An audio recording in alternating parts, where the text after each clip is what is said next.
We help clients build new relationships. We provide stability for those who feel lost. We help connect people with resources. We help children find the place they've always belonged. We heal minds and hearts. That's what we do. What do we do at Catholic Charities, North Dakota? We're all about making meaningful connections and offering support where it's needed most. As Executive Director, I get to see firsthand the incredible impact of our work. Whether it's helping families through adoption, providing a listening ear through counseling, assisting women through unplanned pregnancies, or ensuring responsible guardianship. No two situations are the same, and that's why we approach each day with care, understanding, and a personal touch. The difference we make doesn't come from grand gestures. It's the little things, the daily moments of kindness and support that truly change lives. Tanner's story is a perfect example of how small actions add up to something life-changing. I can't wait for you to see the impact for yourself.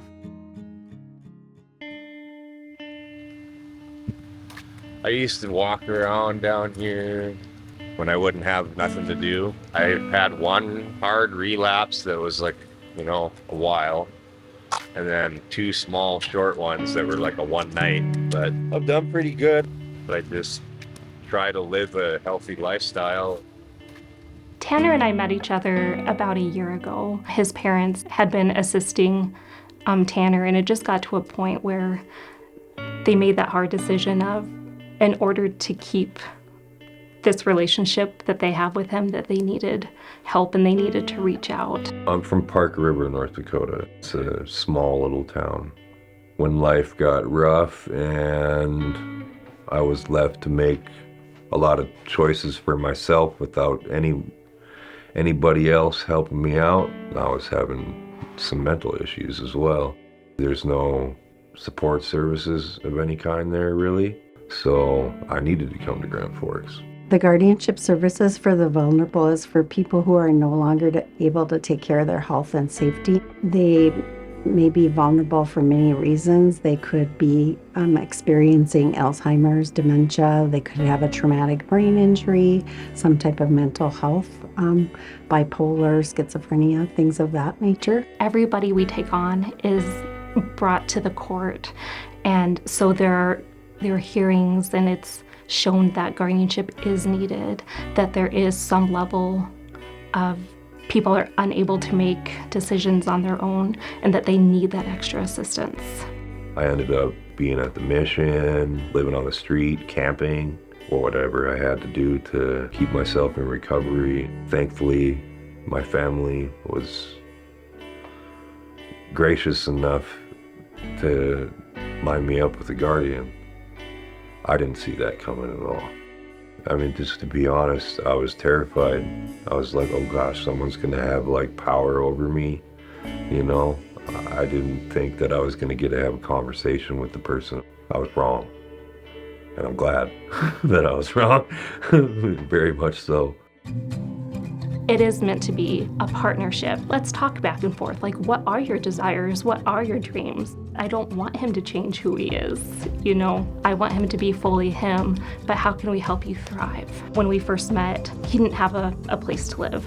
And so there are some steps we had to get through and different programs that we were able to work with the state. He had already actually started the process, but we were able to help continue it through. It was helpful to have the guardianship paperwork showing that I have full legal authority, full financial authority, full medical authority. I can call and find out information, set up these appointments, and how can we help you move forward? I had never reached out for a lot of those supports, and because of her, now I'm connected with them. That's actually given me the headspace to plan a future.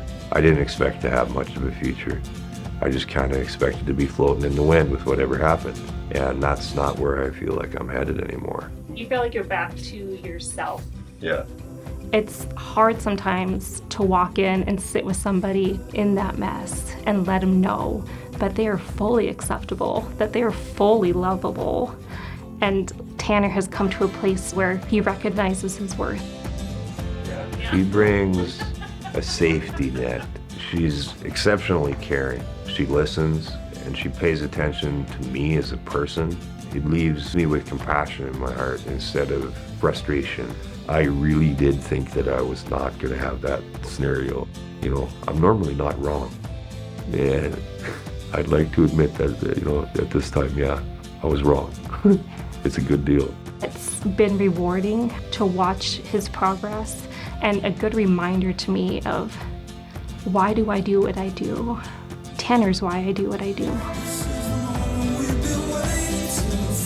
Being able to help the individual and see them move forward, those are our wins. Our job is to be a decision maker, but it is so much more than that. It's all the little things that we do for people that help us stay and continue in this work, and that's what we do. We empower women to make positive, life-affirming choices. We guide children in understanding what adoption means for them. We help parents get the needed supplies to care for their little ones. We give children in the foster care system the best chance for success. Every small act of kindness, every moment of generosity, every step forward. These are the little things that together create meaningful change. Tanner's story is proof of that. His journey reminds us that support, compassion, and belief in one another can turn struggle into strength. Today, you have the chance to be part of this change. Every donation, no matter the size, fuels our mission and makes an impact.